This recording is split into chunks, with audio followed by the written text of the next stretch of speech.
Unitarian Universalist Fellowship of Laguna Beach. We're happy that you are here today. My name's Noreen Kukkonen, and I will serve as the worship associate this morning. Our service is entitled, A Year of Reflection, How Grief Teaches Us the Sacredness of Life.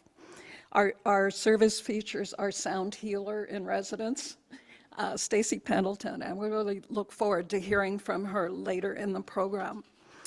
We began our service with the lighting of our chalice, the only symbol of our faith.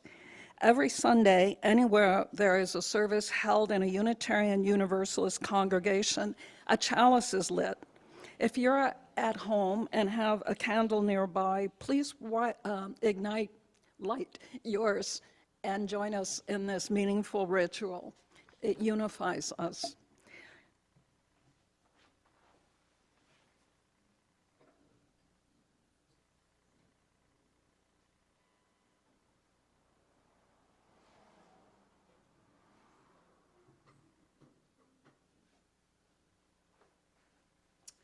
The candles here in the church are also available to those of you who wish to light one in recognition of what you hold in your heart today.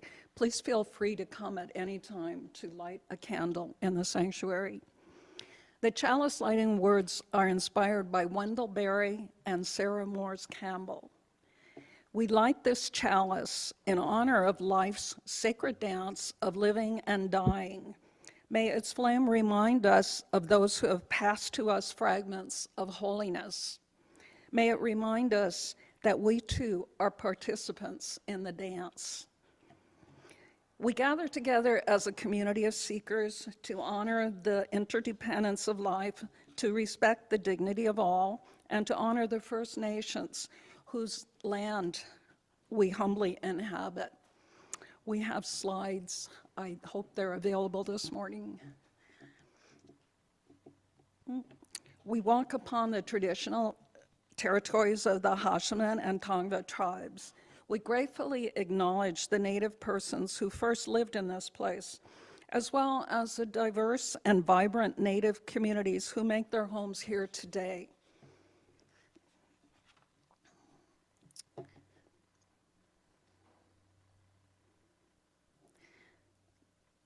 The music that you heard earlier today is by Eric Clapton, and I realized this video I wasn't expecting, but it kind of underlines the point of our service this morning. Eric Clapton wrote that story when his young son died. The boy fell out of a window in a high-rise apartment in New York City and died. He was 4 years old. It was a terrible tragedy. And he wrote this song as a way to work through his grief. But this video, which came later, surprised me. It's a romance, isn't it? And it shows an evolution, I think, for him, that this was a place he could go to with his grief. So it's kind of interesting. But his grief, particularly our grief, when we mourn somebody who we loved, as Eric Clapton did with his young son's death in a terrible tragedy, it can feel really unbearable and never-ending. Most of us, and maybe all of us, have felt it at some time. We lose parents, we lose grandchildren, we lose friends. We know that pain. And who could doubt the intensity of Clapton's sorrow? But grief comes in all sizes and can be caused by different situations. It isn't only death that has the power to drop the bottom out of our world. Suffering that comes from experiences such as a bad medical diagnosis, or perhaps a breakup of a very significant relationship. All of these things can set us in a tailspin of grief. The journey through grief is difficult, and the pain can surprise us long after we think we are pretty much over it. It's like the DVDs a friend of mine found when he was cleaning out his parents' house following their deaths. The family reused their tapes, recording new TV shows over the old ones they had already watched. But every once in a while, the new recording would give way and scenes from the previous recording would sneak in. He likened the appearance of, say, Clint Eastwood in the middle of a Bridesmaids movie to the sudden, painful intrusion of sad memories of his parents when he least expected it. The experience of grief is different for everyone, and it has no timetable. For all the pain it brings, grief holds many lessons. Our speaker, Stacy Pendleton, will address how grief can lead us to a greater understanding of the sacredness of life. We look forward to her healing words and healing sounds this morning. But now, let's find out if there are any new faces here this morning who would like to introduce themselves. If you are willing and you're new, the first or second time here, please rise and tell us who you are. We'd like to meet you. We're a friendly group of people here. So, do I have any takers? Hi.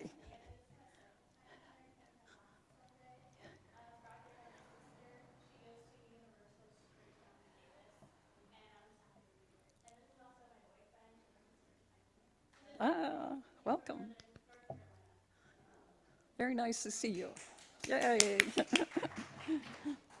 If you are interested in getting updates on our services, please sign the clipboard in the back, and we'll put you on email, and we won't spam you, just send you notices. So please enjoy that opportunity.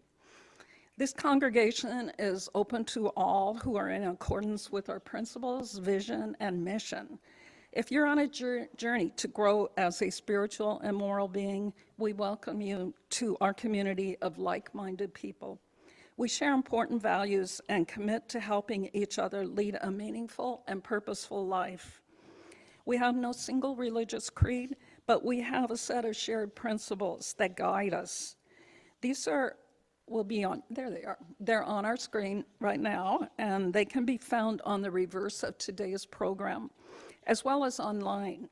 If these are your values too, please join us.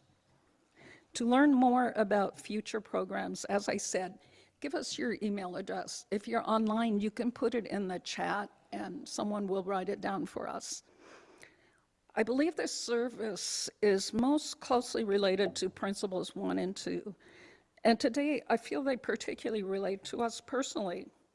All of us have inherent worth and dignity, and we're deserving of compassion as we deal with life's challenges. As we listen to Stacy this morning, let her ministry remind us of our individual and communal sacredness. Many thanks to all of those who work each week to create opportunities for us to worship together and to be together in community. Our board, our worship committee, Carol Cole, who so beautifully accompanies our hymns, Paul and Candy, who make our facility a welcoming place, our techies, Don, Pam, and Dara, and soon Paul, and everyone else who keeps the wheels turning at UUFLB. We appreciate you. We're excited that our Summer Up program begins next week. Do you all have your book? You can still get it. Amazon delivers very quickly, but here it is. We'll be reading On Repentance and Repair, Making Amends in an Unapologetic World by Danya Ruttenberg. UUFLB member Don West Jr. will lead the discussion in his charming and highly engaging manner. Next week, we'll be discussing the introduction and chapter 1. Do your homework, fans, and make Summer Up a real learning experience. Be there or be square. Okay, let's take a moment to enjoy our new UUFLB tradition, and that is to rise up and greet each other. As Linda Frost would say, do it with love and thunder. Everybody up.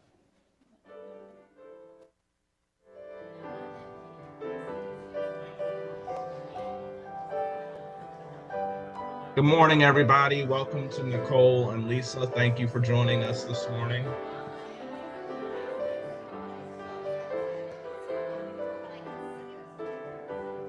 Hi, Dawn. Look forward to seeing you next week. Yes. Did you get the book? I do. I have it. I've started, and it's Very readable. I agree. I just finished. I'm looking forward to it. Yeah, too.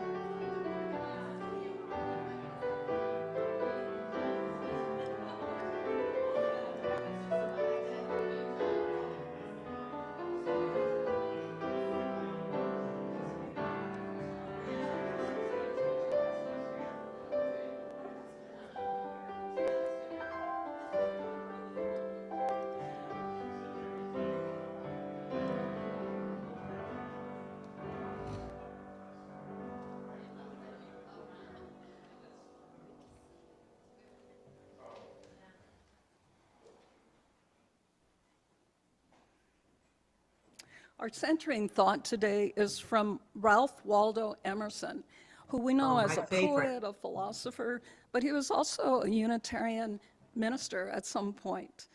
And his words remind us that the clouds in life often reveal a silver lining. Please read it with me. Begin. When it is When it is darkest, darkest, we can see the we can see the stars. stars. We open with our first hymn. It's number 1002, Comfort Me. And the words will be on the screen. So please join with a robust voice. Hopefully Jean, back in her home, will hear us.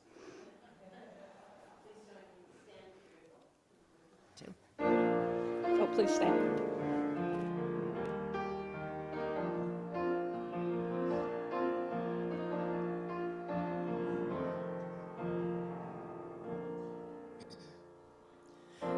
Comfort me, comfort me, comfort me, oh my soul.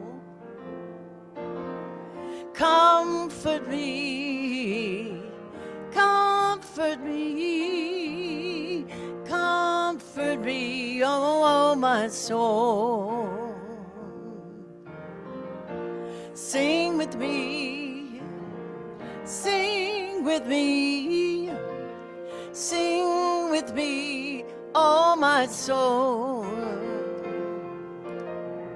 Sing with me, sing with me, sing with me, oh my soul.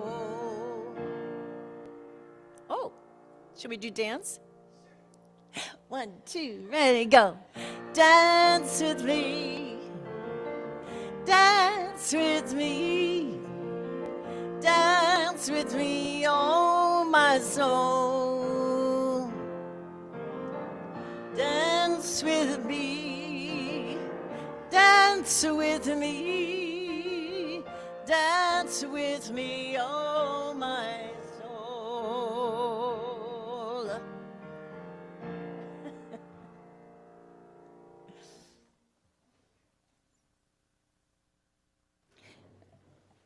Each week we recite an affirmation, and it's why we're here. So please join me in reading it. It sums up who we are and what we are doing here. At home, please unmute your mic so you can join us here in the building. Ooh, I hope you can read that. May we be reminded here of our highest aspirations and inspired to bring our gifts of love and service to the altar of humanity. May we be reminded here May we know once again that we are not isolated but connected in mystery in and mystery and miracle miracle to the to the universe, universe, to this to this community, community, and to each other. and to each other. At this time, we stop the recording and we share the things that have been going on in our commercial. It's that time again. It's as much a blessing to be able to give as to receive. In this self-governing and self-sustaining community, we recognize that it's our responsibility to do both. We make our donations to defray our expenses here in Laguna Beach and to contribute to the larger UU Association for the good work it does in our names. Please add your donation to the basket being passed if you're able to do so. Give what you will, for we are a generous people.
From you I receive, to you I give. Together we share, and from this we live. From you I receive, to you I give. Together we share, and from this we live.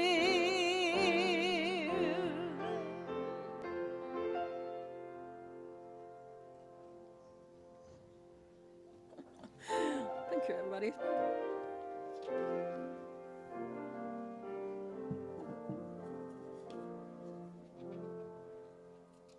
In the time of meditation this morning, I'd like to share a poem by T.S. Eliot. You might remember him from high school, the poet that has a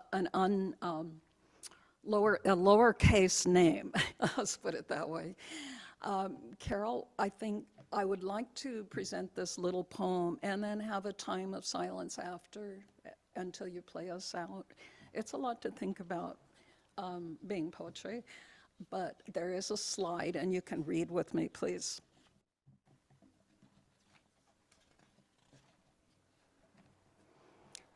What we call a beginning is often the end, and to make an end is to make a beginning. The end is where we start from. We shall not cease from exploration, and the end of all our exploring will be to arrive where we started and know the place for the first time.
We now come to our featured speaker, Stacy. Stacy Pendleton is an intuitive reader, coach, sound and energy healer with 20 years of experience in the intuitive and healing arts.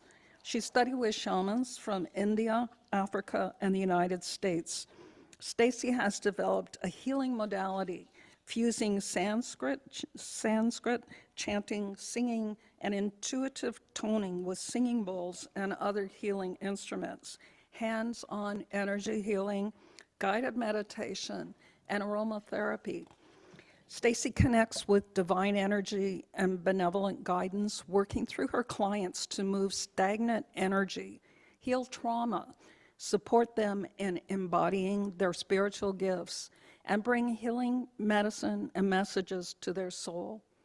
Stacy assists in activating the healer within and restoring her clients to a state of balance and harmony.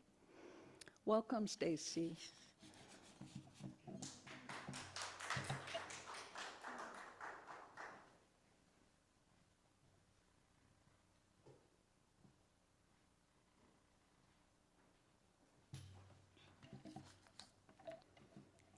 Good morning. So this is a deeply personal topic, although it's a universal one as well. I'm not used to sharing as much about myself in a group setting, but it's what this talk called for, so buckle up, it's going to be interesting. All right. I know it's kind of a bold thing to do, talking about grief in a room filled with people who likely have all their own experiences with grief, as if I have something new to impart. And I don't. I chose this topic because the passing of 2 siblings in 2 years turned me into a lump of clay, slapped me back onto the scrap pile, and directed me to reshape my life. And I might get a little messy emotionally up here today, but grief is messy, so I'm sure it will be relatable to those of you who are sitting with your own experiences with grief. The deeper I dove into this talk, the more apt the clay analogy became. Not just because my sister was a ceramic sculptor, but also because the writing process has been more about carving away the unnecessary to reveal the essential, rather than adding anything. My experience of living and grieving in this past year in particular has echoed this process, stripping away anything unnecessary in my life, leaving only what's essential. I've come to share my experience in the hope that it may open the door to more people having honest conversations about the grieving process. When we're freshly grieving the loss of a loved one, all artifice is dropped. We are raw and honest. It's a vulnerable place to be, the transit between life, death, and rebirth. It's a place where important conversations can take place. And death is every bit as sacred as life, but not spoken about nearly as often. People who haven't shared this experience likely won't even know how to talk about it. Here's something I've noticed after being on the receiving end of some draining conversations early on in the process. If you lost a loved one years ago, and someone else lost a loved one days ago, just listen to them. In a year, they'll be better equipped to hear your stories. For now, just let them talk about their person and their experience. Those who are unfamiliar with the grieving process will inevitably avoid you or say the worst thing possible. This doesn't have anything to do with you. Blame it on the grief or the fact that they're acting like a human equivalent of a wedgie. Totally up to you. It's perfectly acceptable in these situations to channel Sophia from the Golden Girls and just have no filter. Just allow yourself to express what you need to express. More people in the society need examples of raw, honest expression. We're dissuaded from it so often that it's refreshing when people see it. It can even be shocking when people see it or experience it. But it's a heart-opening thing. It's something that opens the floodgates for other people to do the same. And that's a catalyst for healing, or it can be. When my sister passed, people I barely knew were reaching out to get the dirt, details of her death and how she died. I know now that the next time I lose a loved one, I don't need to prioritize other people's desire for information over processing my own grief and supporting people in the immediate sphere of loss. This lesson about strengthening boundaries and prioritizing our own well-being continues to serve me well. Most people will give you about 2 weeks to grieve, so it's important to take all the time you need, regardless of anyone else's timeline. After the 2-week mark, you'll likely be expected to hit the ground running, as if your world wasn't just completely upended. Some people may disappear from your life completely, even those you believed were close friends. Most will be inclined to reach out less, not more, because they either don't know what to say, your grief reminds them of their own, or they're staying away until you're fun again. Hold on here. If you're lucky, a few bright stars will emerge, letting you know the profound difference a small circle of loving friends can make. And while nobody's bereavement process is identical, afterwards, when you're in a position to help a grieving friend in need, you'll have an intimate understanding of how to show up for them. The solitude a receding tide of friends can bring might feel like a punishment, but it grants us the freedom to face our grief in ways that can transform our lives for the better. The solitude brings us closer to Source, where we're met with the empathy and compassion we crave. Everything we've known will fall away. Beautiful things will come again, and there will be a great silence between the leaving and the arriving, so we may find a deep foundation of peace within ourselves. Allowing this peace to become a refuge in which to rest, regroup, and reclaim this precious life creates a space in which to meet the new self, reshaped by the sacred teacher that is grief. One morning, I woke up feeling comforted. Instead of saying, I've lost so many people close to me, I said, I have so much ancestral support. And I never grieved again. I'm kidding. Of course I grieved again. I also returned to the knowing that the unseen world is filled with love. And I'm comforted by it each time I return. Life has become more purposeful since the passing of my siblings. I'm more committed to living fully than I've ever been, for me and for them. I wrote down a few things I've learned throughout this process. If it's not literally life or death, it's not that serious. Sign your own permission slip and do the thing, whatever that means to you. Let go of feeling obligated to live a life others approve of. Take the trip, get the tattoo, but only if you really, really want the tattoo. Tell people you love and appreciate them every chance you get. Lead with compassion. You never know when a conversation may be your last. Grief will teach you what's truly important to you. Grief will teach you who is truly important to you. You'll be handed a golden opportunity to make changes you didn't think you had the courage to make. You will receive reminders of your loved ones in songs, in memories, in butterflies, in visitations. When I went to Washington with my mom for my sister's celebration of life 2 weeks ago, my Aunt Anne laid a beautiful patchwork quilt on our laps that my grandmother had made out of old clothing from her children and other family members. She was more of the reckless Camaro driving, piss and vinegar variety than your traditional cookie baking grandma.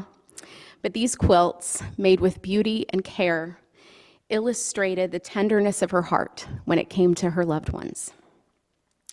Grief is a patchwork quilt made from the clothing of my ancestors. When I miss them, I wrap it around me and can smell the fragrance of all the things they loved. Thank you for allowing me to share a piece of this quilt with you today.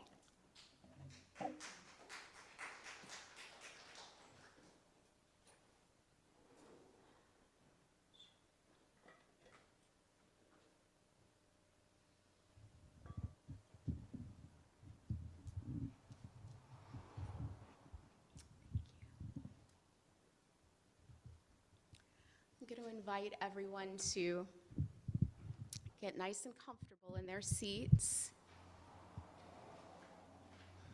And place both feet evenly on Mother Earth, feeling the grounding support and sustenance of Mother Earth beginning to flow through your body. And taking a breath in to call your energy back to you from wherever you may have left it throughout the week. Breathing out, breathing through, sending love to any areas that are asking for a little ease, for a little love, for a little movement on the breath. Tuning in to the sound of the wind, the subtle sounds of the birds, experiencing any bird sounds, any subtle sounds of wind or rustling leaves as songs and support from your ancestors. Just allowing their loving presence to sit with you now. Breathing in deeply, opening your heart, opening your lungs, receiving compassion and unconditional love straight from Source. Feel your breath breathing you. Feel divine guidance holding you. Release any effort in the body and simply allow yourself to be held for a few moments.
Shanti, Shanti, Shanti.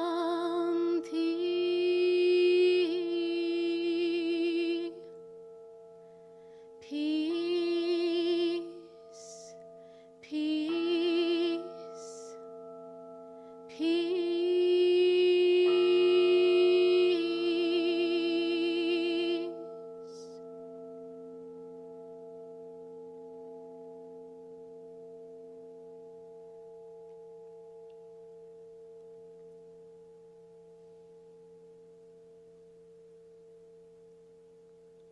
And taking a few final full body breaths here.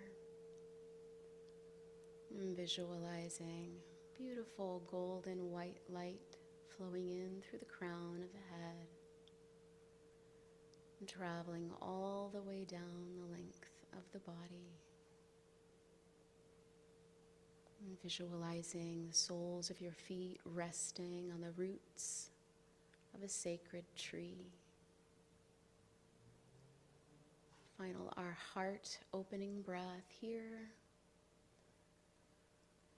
And slowly allow your eyes to flutter open when that feels complete.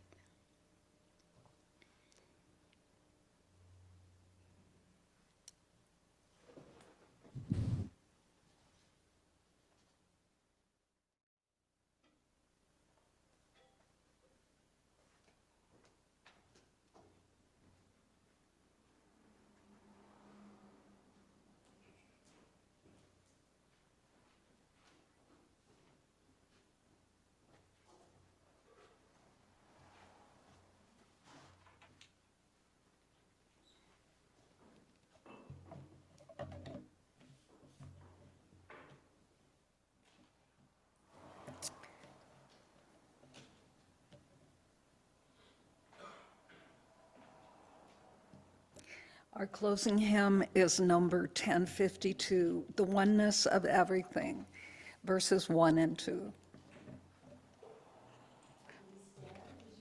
Oh, please stand.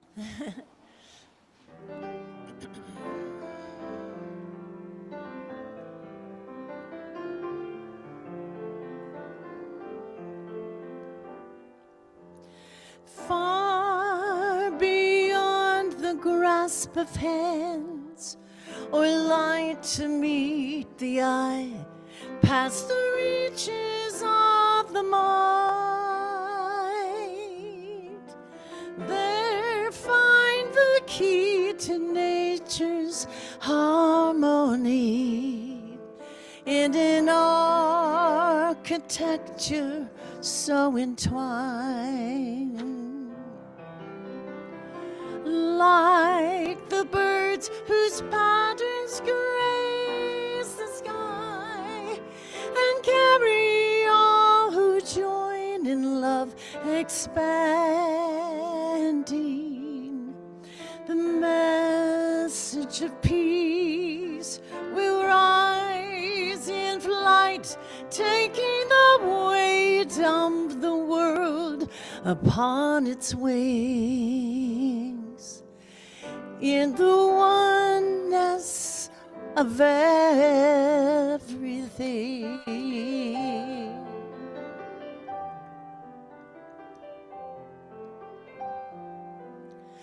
Peace is in the dance of trees who stir before the first breath of wind is yet perceived. Trust in the song becoming one with the dance, and all mysteries can be believed. Songs of lives long past that touch our own are written in the earth, ever giving. And now to maintain the harmony, give to us all lives worth living.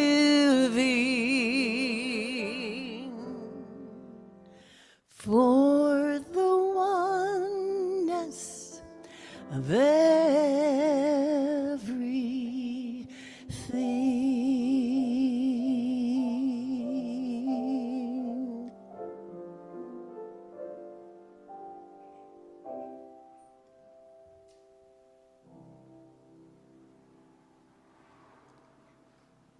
Thank you, Carol. That's a beautiful hymn. At this time, you may be seated. At this time, we extinguish our chalice and end our service.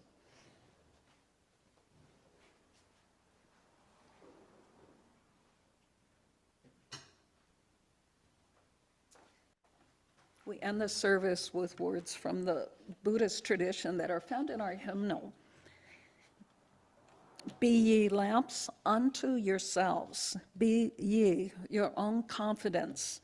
Hold to the truth within yourselves as to the only lamp.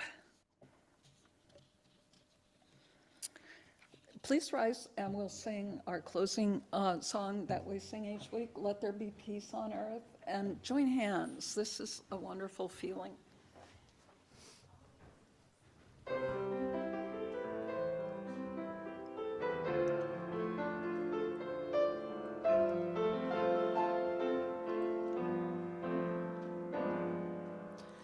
Let there be peace on earth, and let it begin with me.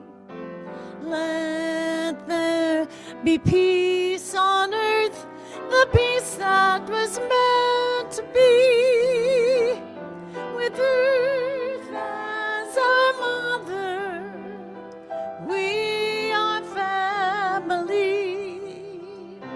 Let us walk with each other in perfect harmony. Let peace begin with me. Let this be the moment now. With every step I take, let this be my solemn vow. To take each moment in peace eternally. Let there be peace on earth, and let it begin with